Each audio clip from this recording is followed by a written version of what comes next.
So this is the topic of today, Agile Coaching, what it is and where it will be in the next 5 to 10 years, and some challenges that we are seeing in the industry, and how we can address them potentially. All right, so my name is Nick Kramer, and I work for WebAge Solutions. I am an Agile coach and trainer, have been doing Agile for quite a bit now, since about 2004, and I have been in IT since 2007. I have held many different roles throughout my career, anywhere from developer to QA tester to project manager, scrum master, product owner, and now I am a coach and trainer. My passions lie in helping teams, and particularly executive and management, to understand Agile. So that's what we're going to be here talking about today. All right, here is our agenda. First, we're going to cover a little bit about Agile coaching, the different levels of Agile coaching, and then we're going to talk about the 5 basic skills every coach should have today, and what you would need to be a successful coach if you wanted to start off today. Then I would like to talk about 5 new skills. Oops, typo there already. Well, that was good. 5 new skills that we may want to be covering, and then the future coaching challenges that we see in the industry and the way the industry is going. Now, the first thing I'd like to talk about here is we've all heard of the manifesto. We've all talked about hopefully seen the version 1 State of Agile survey before. If you haven't, I would highly recommend that you go out there and take a look at that. It's a very, very enlightening piece of information. When I'm working with new coaches and I teach a coaching program occasionally, a couple times a year, I ask my attendees, the very first thing is to go out to the version 1 survey and look at why companies want to use Agile, why they think that they need to flip to this methodology. And then I use this as a basis to understand why my client is wanting to go to Agile. I ask them to help me rank their needs and how they perceive themselves against this survey. I find it a very useful technique to help me understand where the client is at, where they are coming from, and where they would like to get to. Because certain clients and certain industries have different perspectives on these things or have different priorities. So by first understanding the priorities, I can then help guide the clients on where they need to go. So that's a little handy trick that I use every once in a while with my clients. Sometimes I've actually generated a monkey survey that looks very similar to the version 1 one, and I'll send it to a group of people at a company, particularly executives and managers, to understand where they are on Agile, and then I can generate similar results and compare them to version 1s to begin building a benchmark and a place to start. All right, so what is an Agile coach? So an Agile coach really is the person that helps train the corporate teams on the Agile methodology and helps them to ensure that teams become effective in an organization using Agile, of course. Right? They're responsible for guiding teams through the implementation process and are tasked with building teams. And we're going to talk a little bit more about teams here in just a moment. This is a definition that I like to use that I've taken off the internet a couple times. An Agile coach ultimate goal is to arm the Agile teams with the knowledge, tools, and training so that they can be successful and reach their full potential.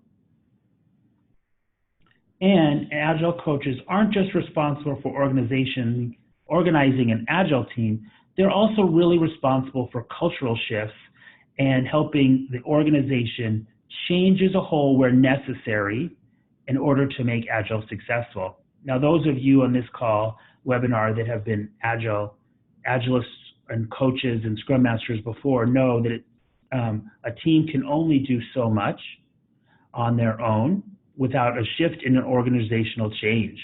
A lot of times those things work from the grassroots up, where we teach the teams how to do them, and then they help the rest of the organization to come along. And other times we work from the top down, where we teach the executives and they push it onto the teams. The most successful transformations generally come from a little bit of both, where there's a push from the top and a pull from the teams, and to make those successful. Now, Agile coaching generally works on 3 levels that I have found: team coaching, organizational coaching, and technical practice coaching. All right. So what is team coaching? Team coaching is a process by where a coach will come in to a team that either is established or not and help them to understand where they can utilize the Agile methodologies and the frameworks. Okay?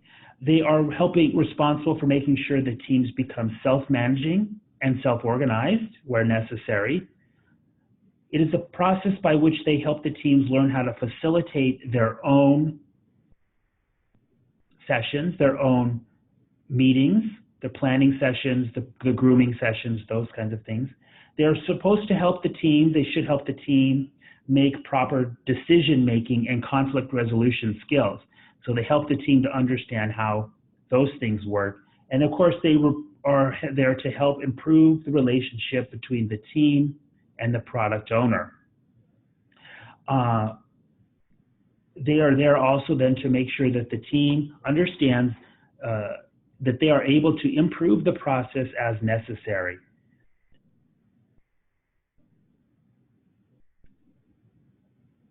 All right. Now, when you're coaching a team at the team level, you're way more than just a scrum master, and you're way more than just a facilitator. You're there really to build confidence in the team to ensure that they can do the best job that they can. And we're going to talk a little bit more about team coaching as we go through the whole thing, because it seems to be the heart of where current coaching is centered, is around teams, although it is so much more than that. A team coach is much more than a trainer. Okay, being a trainer is a great skill to have as a coach, but it's not the only skill that you need, and we'll talk about those skills as we continue. All right. The next level of coaching that teams generally work at is the organizational level.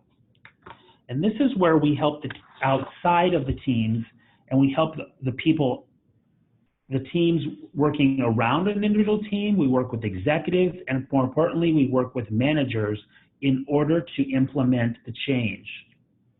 Okay? An organizational coach may be working with multiple teams at the same time. They're making sure that management has training and understanding of their role in the process and how they can help and how the team can help them. And they may help the organization with scaling frameworks if necessary. Some important skills to have if you're an organizational coach is you should understand process improvement. You should be able to sit down and do value stream mappings and journey maps with an organization to help them understand how their organization works and where we can find efficiencies.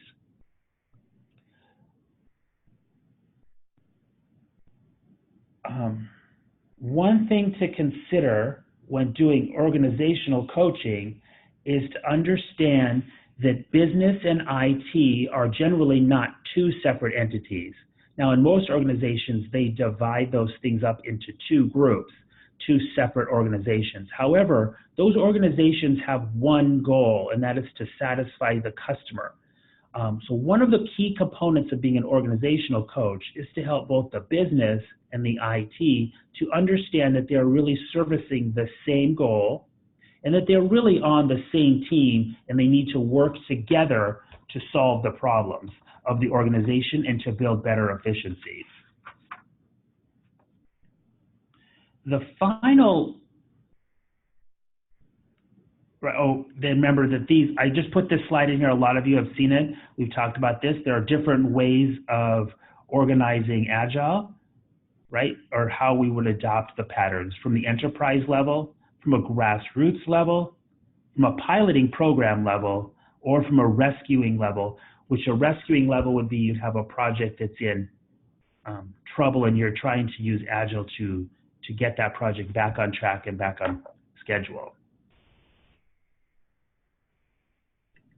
All right. Now, a technical practice coach is a coach that helps the team or helps them. They work with the team that's actually doing the code in order to build best practices in the technical area. Now, an Agile coach does not have to be a technical person. Sometimes that's very helpful, of course, but they don't have to be. But they do have to understand the basic best practices for technology. Right? And these are some of the things that they may help a team to implement. They may help them understand the techniques for better simple design, or refactoring, or unit test, or how to do test-driven development, or acceptance testing development. So these are all things that a technical, if you're working in as a technical coach, that you might work with.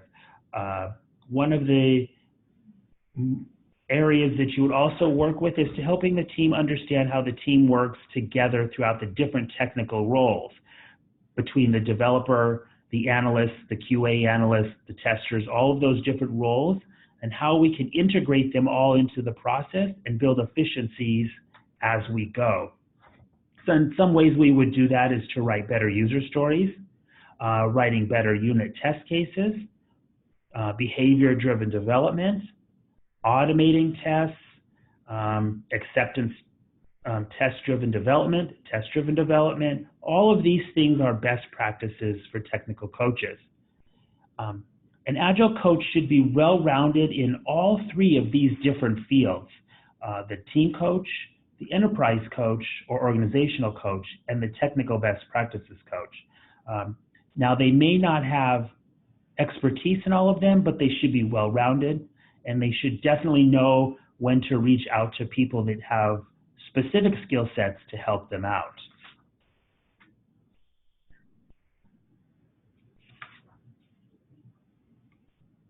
All right. Now, these are the 5 skills that I have identified that I believe every coach should have when they're first starting out. These are the 5 most valuable basic skills. Now, if I'm interviewing a coach to be part of my team or my projects, I would make sure that they have these 5 basic skills. The first basic skill, of course, is they need to understand Agile, Scrum, Kanban, and the other frameworks. They definitely have to have good communication skills. Being a timid communicator, being someone who can't communicate in different fashions, or people that don't understand that different people communicate in different ways, sometimes struggles. So we want to make sure we have a well-rounded person, a communicator, a person that's not afraid to talk to the team, not afraid to talk to executives or management, right? If you can't communicate, then we're going to really have a problem as an Agile coach. The third skill that every coach should have is they should have some knowledge of process improvement. They should understand how things like Kaizens work, how Six Sigma work, how process improvement work. They should understand how journey maps work and value stream maps, and how to tie all of this stuff back to the value stream of an organization and to the end client.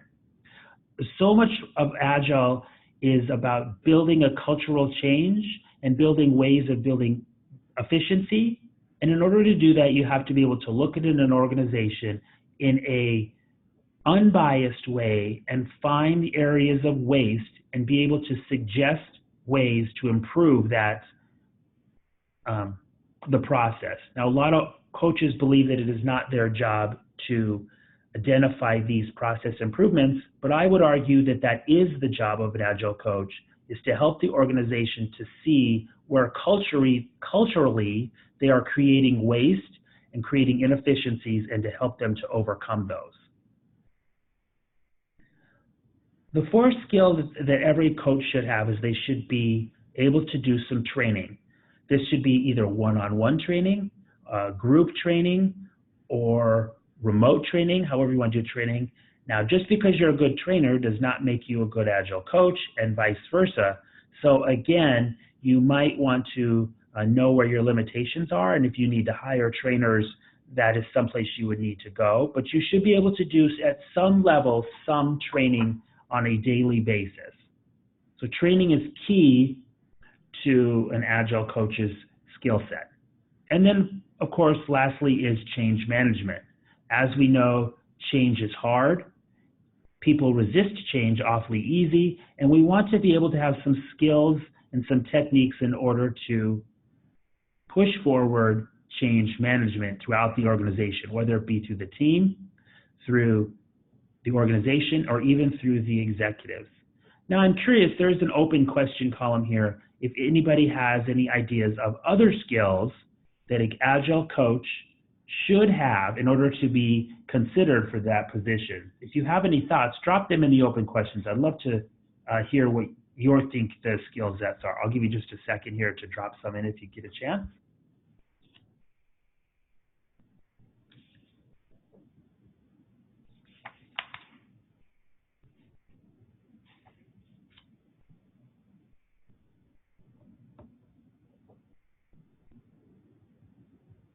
I have some person that says soft skills. I would definitely agree with that. You definitely have to have good soft skills.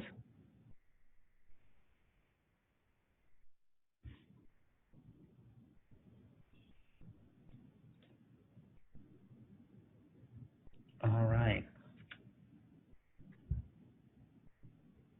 Oops. A negotiator. Yes, whoever said that, I would definitely say a negotiator is a great skill to have. You need to be able to negotiate amongst team members, amongst the different teams, against executives in the team. I would say negotiator is a perfect skill to have.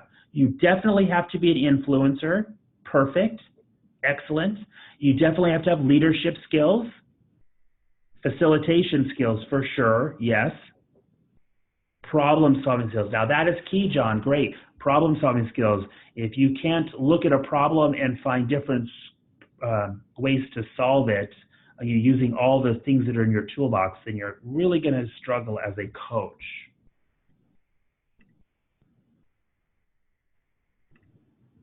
All right, let's close some of these out real quick.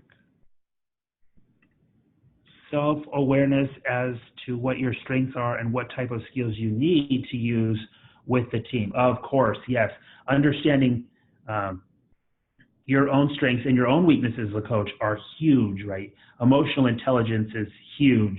Oh, you beat me to it. Thank you.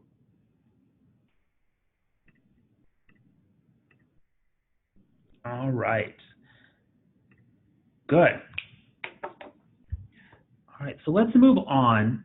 Those are the 5 skills that I believe are kind of base level skills.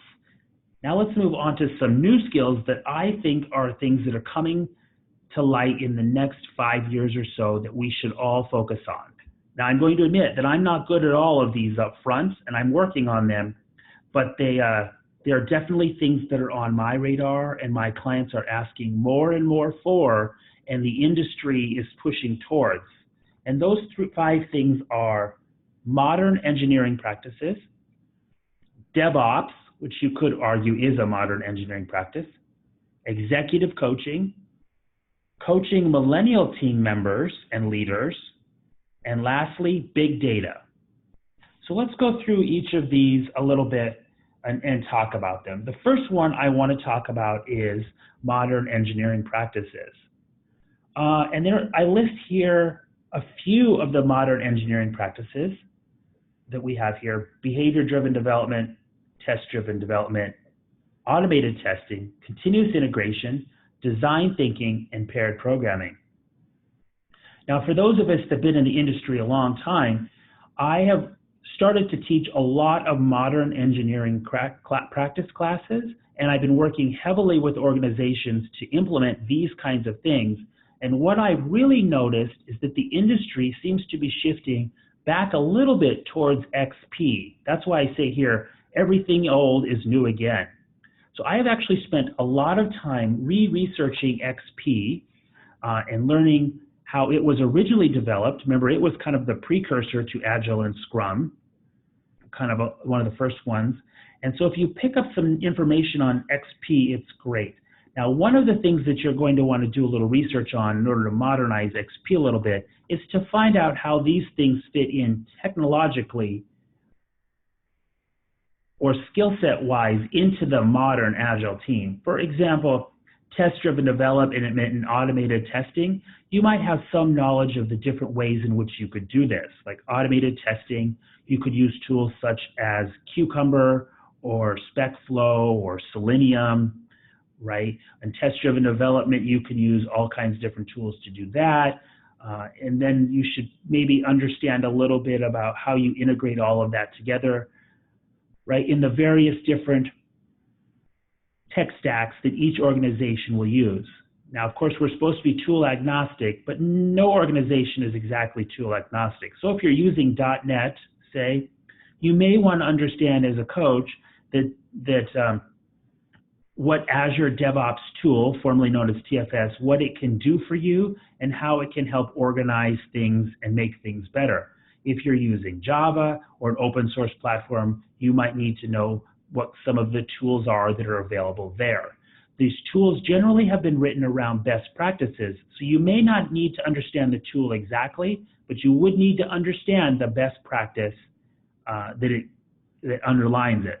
So for modern engineering practices, I would say a great place to start to learn about them is to pick up some information about XP and about all of these different things, or to take a class on these kinds of things. But XP is becoming very popular in the industry again. Now, along with XP, once you start to implement XP, a lot of organizations begin to see the value in DevOps. I am sure a lot of you are working in the DevOps field, such as I am, but DevOps is a way of combining cultural philosophies, practices, and tools together to increase organizational efficiency. It's a way of delivering software quicker and faster across multiple infrastructural and development cycles. It allows us to do things much quicker and to get software to the market faster and with better quality. Remember, that is one of the things that the Agile Manifesto and the principles say that we need to do, and DevOps is a great way of doing that. For example, I used to work for an organization that would do releases, quarterly releases. At the end of the quarterly release, we would take about a week and we would do some heavy-duty regression testing, and then over the weekend, the entire system would come down and we would push the code into production. Then the entire organization would spend the entire weekend doing smoke testing to make sure that it all worked in production, and then we would have to fix bugs on the fly over the weekend. And sometimes we would work just hundreds and hundreds of hours collectively over a weekend to get a release in, to push it to all the different servers and environments.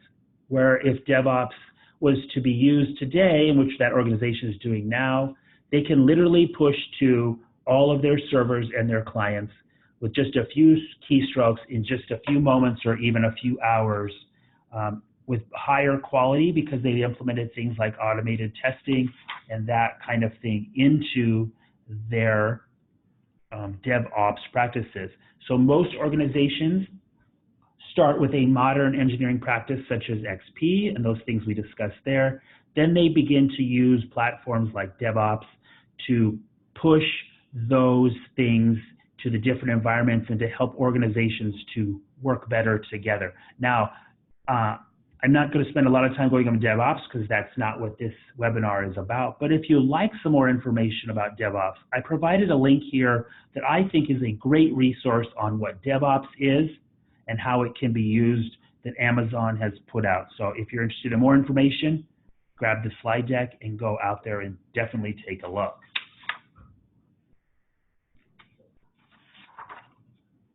All right, the benefits of DevOps are, oops, should I skip a slide? Oh, skip a slide. It increases speed. It allows for rapid delivery. It creates more reliable code and better quality code. It creates scalability. It improves collaboration between the teams that build the code, the teams that deploy the code, the teams that test the code, and the teams that support the code. And it can increase the security levels if you're using DevOps correctly.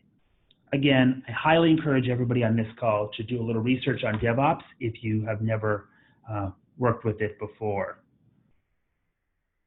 The third skill that every new Agile coach, every coach moving into phase 2 of their learning cycle in the next 5 to 10 years is they should learn how to become an executive coach. I'm finding more and more that executive coaching is becoming the heart of Agile coaching, where the technical practices are the brains of the coaching, the heart is the executive coaching. Working with executives on Agile can make or break the Agile implementation and the cultural shift that you're trying to make. As we all know, the executives are the ones that can, either push these implementations and these cultural shifts, or they can kill them. So being able to train and mentor a person in management is key. The skill is slightly different than training a team member.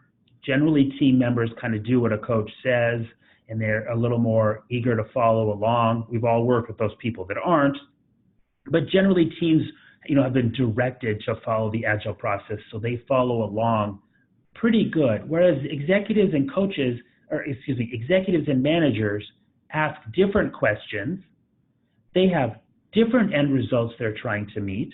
They have different goals. They have different things that they're attempting to accomplish. And so they have a whole different set of needs. So we need to have a way, build our skill sets up so that we can train and mentor these groups of people. Now, one of the key ways that I find it's helpful in executives coaching is to help those people in those levels to understand the differences between product and project thinking, right? Are we thinking about individual components of work, as in such a project, or are we thinking about the way the product or the portfolio is going to be built over a longer period of time, and how are we going to incorporate those product changes across multiple divisions, multiple lines, and thinking about the big picture of the product. This is key, especially with mid-level managers, to help them get out of the project mindset. So we definitely have to have some skills on how we're going to accomplish this. The third thing, of course, is communication. We've talked about communication, but being able to have a crucial conversation with a manager, I believe, is key. Understanding why they want to do something and what their goals are very important, which takes us to the next one, which is metrics. This is a sticking point that I find a lot with Agile teams. Management have in the past seen specific reports, certain Gantt charts, certain project plans, certain pie charts, all of those things, and they expect to see those same kind of reports going forward using Agile. It is our job as Agile coaches to help them understand what the new metrics are, what is available, and more importantly, to understand what problems are they really trying to solve with the reports and the metrics that they're trying to gain. Then we can tailor the metrics that the team gives them. We can tailor the executive's thinking, and we can help them understand how the team can give them what they want. Now, in my experience, executives ask for a lot of different reports because they're trying to solve just a few different questions. And the primary one is it on track and is it on budget? And there are simple ways in Agile to give those reports: burn up, burn down charts, continuous flow charts, lead time, cycle time metrics that generally can answer all of the questions that those giant executive reports that the teams or project managers were providing. So I believe it's key to helping the executives understand how they can do more with less metrics, or with highly targeted metrics. So helping those executives understand the metrics are key. The next one is we need to help the executive coaches do planning.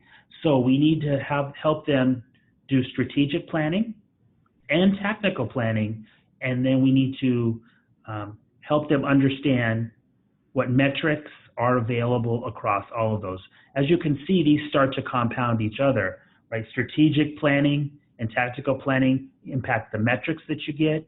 They impact the way you communicate throughout the organization. They impact your project versus product thinking. So we want to start building on all of these.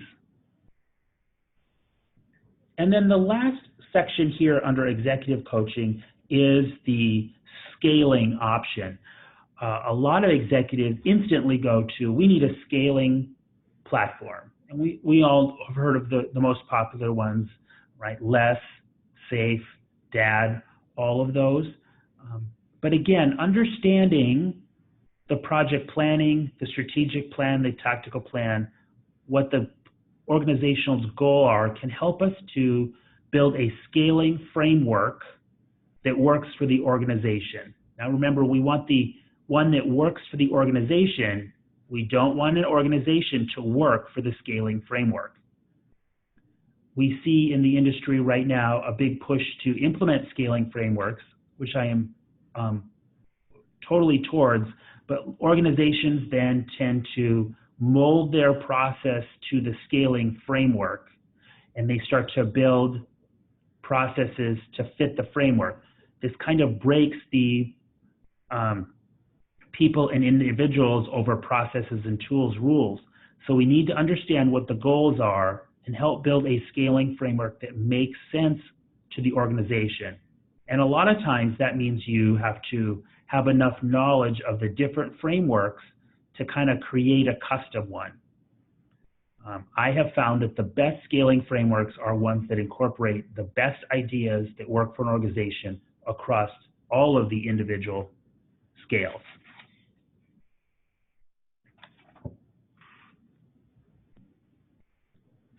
All right. Next up, the next skill that everybody needs to have is you need to have the ability to coach millennials and their team members and those millennial leaders.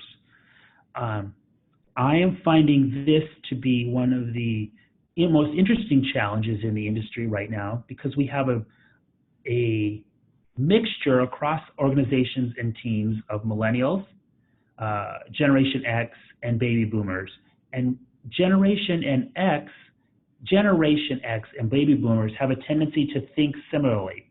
They've also been in the industry long enough that they have been using waterfall in the past and have been stuck in those patterns. So sometimes Agile can become an interesting shift for them because they've worked so long in waterfall. Now, millennials do not have this same baggage. They don't have the "we used to always do it that way" mentality. Lots of them are fresh out of college or in industry just a few years, and they can see the inefficiencies of waterfall, and they are eager to work around them. They are eager to get involved with an organization and to problem solve. So some of the things that you need to consider when you're working with millennials is that they work a little bit differently than some of the rest of the population, right? So you have to work on your modern coaching skills. For example, can you do remote coaching? Can you do remote training? Because millennial workers generally like to live and work in a different fashion. You also have to understand how millennials like to be recognized. Now, there's a lot of stereotypes about millennials, about how they act and how they behave, but in reality, they like to be recognized just slightly different than the average baby boomer or Gen X person. So you need to understand individually how they like to be recognized. It's huge. Some like to be recognized with rewards. Some like to be recognized with responsibility. But generally, it has been my experience, and the research shows that cash does not necessarily motivate the millennials. So determining how they like to be recognized is very important. And one of the key ways that millennials like to be recognized is they like to be involved in the decision-making process. So one of the old stereotypes about developers and people that work on teams is that they were introverts, they had poor communication skills, and they didn't really want to talk to clients or business users. Millennials, on the other hand, generally like to be involved with these groups. They like to sit down with them one-on-one. They like to be problem solvers. They like to be involved with coming up with solutions. Siloing a millennial into a particular job does not always suit them and doesn't help them to build better software or better solutions. So include them in as much decision-making privileges as possible. Millennials are also very engaged with their community. They're very active with social organizations and political organizations. So they like the flexibility to be able to work around these other things. A lot of millennials like to work different hours. So when possible, we should find ways that work around their need to be involved with their communities. And then lastly, one of the things that's one of the biggest stereotypes is that millennials are not self-starters. Now, this is just not true, because we can tell this by looking at the amount of self-startups that are starting right now, startup organizations. Most startups are created by the millennials currently. So that should tell us something about self-starters. So if we're carrying the baggage about millennials not being self-starters, living in their basements of their parents' home, we may want to look at the individual contributors on our team and decide what we can do to help them, become a better self-starter. So millennial coaching is key in building your skill set as a coach, and it will be the next biggest challenge, I believe, in the next 5 to 10 years, is incorporating these different generational workers into the same value stream.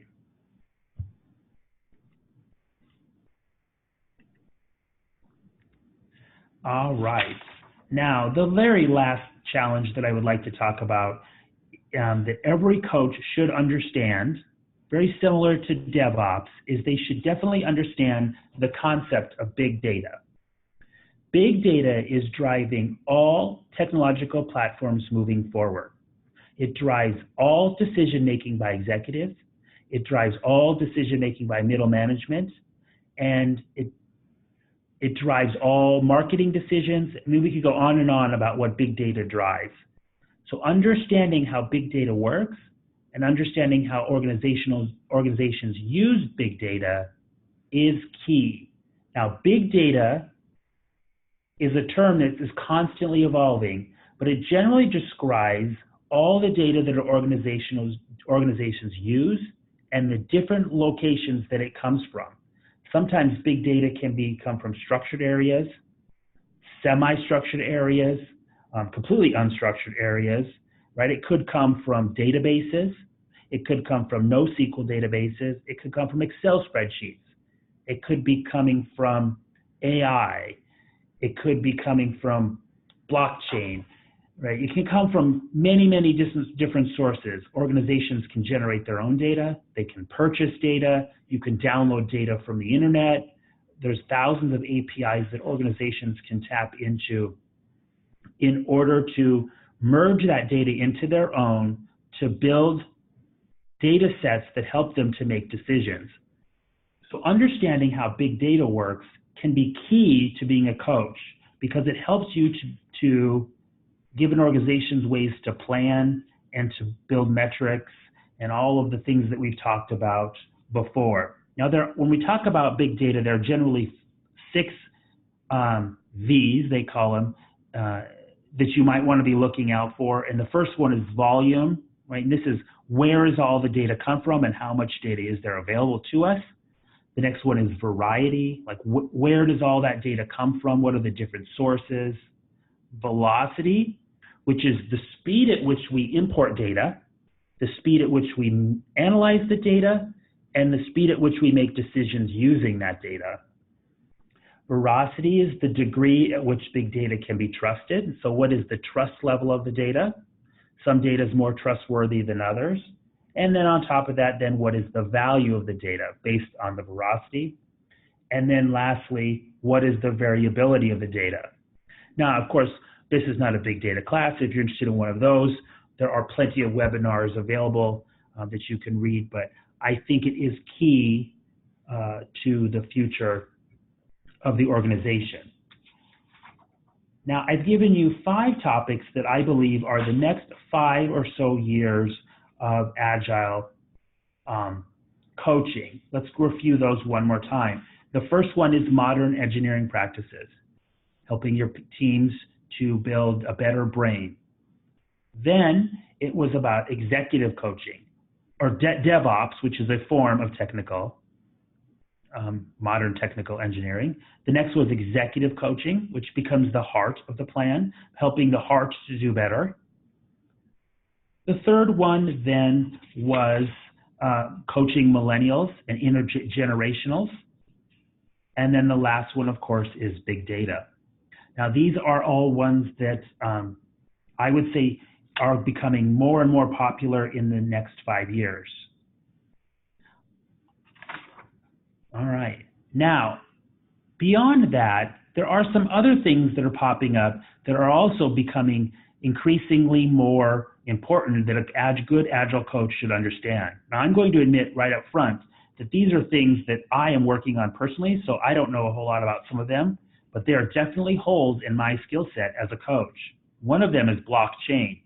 So I'm doing my best to learn what blockchain is and how to incorporate that into my practice. The next one is Internet of Things or thinking, right? How different devices communicate together, how we're all connected together. One example of an Internet of Things is like your smart home, how all that data works together across multiple platforms, across multiple devices. It's becoming very important to the future of industries. Microservice cloud architecture is new. Well, it's been around a long time, but it's becoming like XP becoming important again. So this might be something that you should definitely bone up on. And then lastly, of course, is AI and machine learning, which most big business is moving towards. How can we implement AI on top of our big data to generate better decision-making capacities for all of those things that we talked about? I'm curious now, since we're coming up on the hour here, what other areas besides these 5 that I just mentioned do you think are the future of Agile coaching? What areas would you like to learn a little bit more about in Agile for your practice as an Agile coach?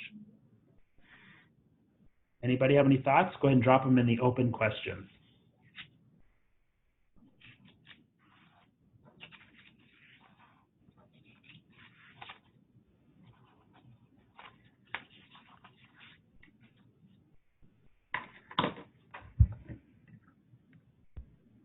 All right, while you're doing that, and this is the last slide before we open it up for questions, so if you have any questions, go ahead and start typing those in. The last thing that I would like to mention, that a good Agile coach, one that is super successful,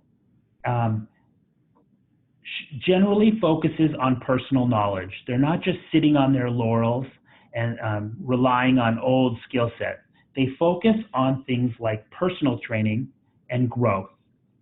they spend at least 1 hour a day, if not a couple hours a week at a minimum, learning about new topics that they've never heard of before or that may be holes in their skill set.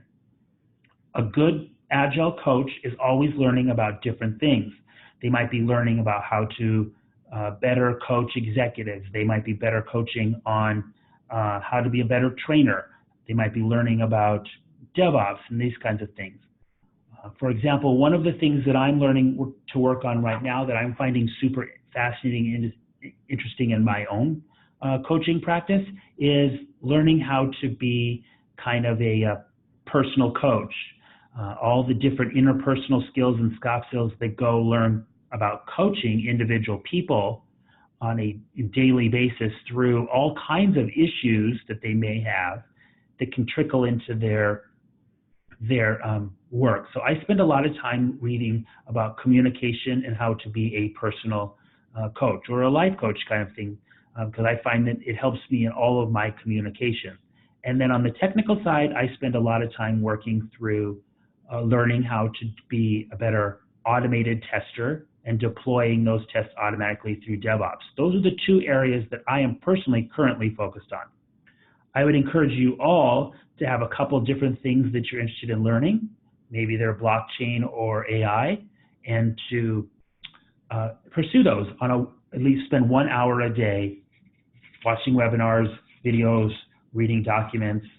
And then, of course, every successful coach has a network of other coaches that they can reach out to if they need help or advice.